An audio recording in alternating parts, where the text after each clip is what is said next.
अस्सलामु अलैकुम वरहमतुल्लाहि वबरकातुहू। दो दोस्त इम्तिहान देने के लिए इम्तिहान हाल में बैठे थे। दोनों को सवालात का पर्चा मिला और जवाब के लिए कुछ वक्त दिया गया कि मसलन 2 घंटों में आप अपने अपने जवाबात लिख लें। दोनों दोस्त ने अपनी कॉपी ली, कलम लिया और फिर लिखने लगे। लेकिन 2-4 मिनट गुजरने के बाद देखा गया कि उन दोनों में से एक तो बहुत मेहनत के साथ अपने पर्चे लिख रहा है और उनमें का दूसरा वो पर्चे लिखने के बजाय अपने दोस्त के पर्चे को पीछे से देख रहा है कि ये क्या लिख रहा है, ये कहाँ पर गलती कर रहा है और ये कहाँ दुरुस्त लिख रहा है। वो शख्स अपना पर्चा लिखने के बजाय दूसरे का पर्चा देखने में इस तरह से मशगूल हुआ कि उसे पता ही नहीं चला कि जवाब लिखने का वक्त अब गुजर चुका। इम्तिहान का वक्त ख़त्म होने की घंटी बज चुकी। उन दोनों से उनके पर्चे ले लिए गए। उनमें से वो शख्स जिसने तवज्जो और मेहनत के साथ अपना पर्चा लिखा था वो तो कामयाब हो गया, लेकिन जिसने अपना सारा वक्त इस चीज़ में खर्च कर दिया कि मेरा दोस्त क्या लिख रहा है, उसके पर्चे में कहाँ सही है कहाँ गलती है, वो इसलिए नाकाम हो गया कि उसने दूसरे के पर्चे में मशगूल होकर अपने पर्चे में कुछ लिखा ही नहीं। ये मिसाल है उन लोगों की जो इस दुनिया के अंदर अपने आमाल को देखने के बजाय दूसरों के आमाल देख रहे हैं। वो अपनी गलतियों के लिए वकील हैं, लेकिन दूसरों की गलतियों के लिए वो जज बनकर फैसला कर रहे हैं कि इसने गलत किया और इसने सही किया। ऐ मेरे भाई, याद रखिए कि जो शख्स अपनी कमियां और अपनी कोताहियां छोड़कर दूसरों की कमियां देखने लगता है, फिर वो अपनी कमियों से निगाह मोड़ लेता है और ऐसा शख्स क़यामत के दिन नाकाम लोगों की जमात में शामिल होगा। ये दुनिया इम्तिहान गाह है और हर शख्स को मिला हुआ वक्त ये दरअसल इम्तिहान के लिए दिया गया वक्त है।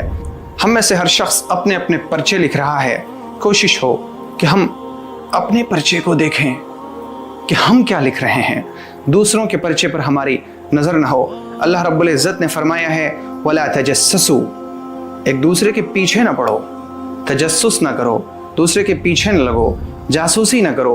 वला यग़्तब बअदुकुम बअदा, और तुम में से कोई शख्स दूसरे की गीबत न करे। अगर किसी ने किसी के अंदर कोई कमी देख ली, कोई कोताही पाली, तो वो ऐसा न करे कि उसकी कमियां और उसकी कोताहियां जाकर दूसरों के सामने बयान करे, बल्कि वो अपने अयूब पर नज़र रखे। इस दुनिया में कौन सा ऐसा शख्स है जो ऐब से खाली हो, जो गुनाह न करता हो। पैगम्बर सल्लल्लाहु अलैहि वसल्लम ने फरमाया, कुल्लु बनी आदम खत्ता व खैरुल खत्ताईन अत्तवाबून, कि आदम के तमाम बेटे गलतियां करने वाले हैं, लेकिन सबसे बेहतरीन गलती करने वाला वो है जो गलती करने के बाद तौबा करता हो। और ये वो शख्स होता है जिसकी अपनी गलतियों पर नज़र होती है। रही बात उसकी जो दूसरों की गलतियों पर नज़र रखता है, तो उसे फुर्सत ही कहाँ कि वो अपनी गलतियाँ तलाश कर सके।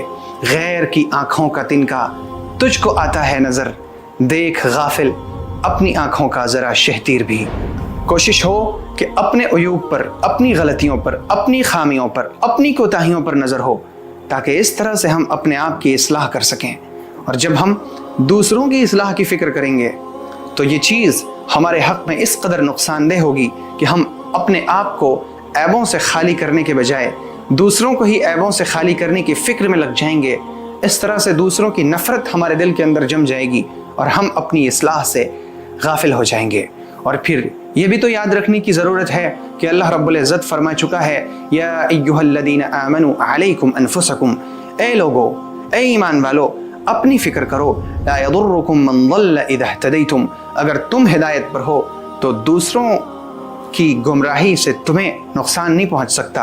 यानी तुम उन चीज़ों की फ़िक्र ना करो जो दूसरों के ज़ाती आमाल हैं, वो छुप कर कोई गुनाह कर रहे हैं, उसके पीछे पड़ने की हमें ज़रूरत नहीं। हाँ, अगर आप मुस्लिह हैं, इस्लाह करने वाले हैं, माशरे में ख़राबियाँ और फसाद देख रहे हैं, तो उसकी इस्लाह करें।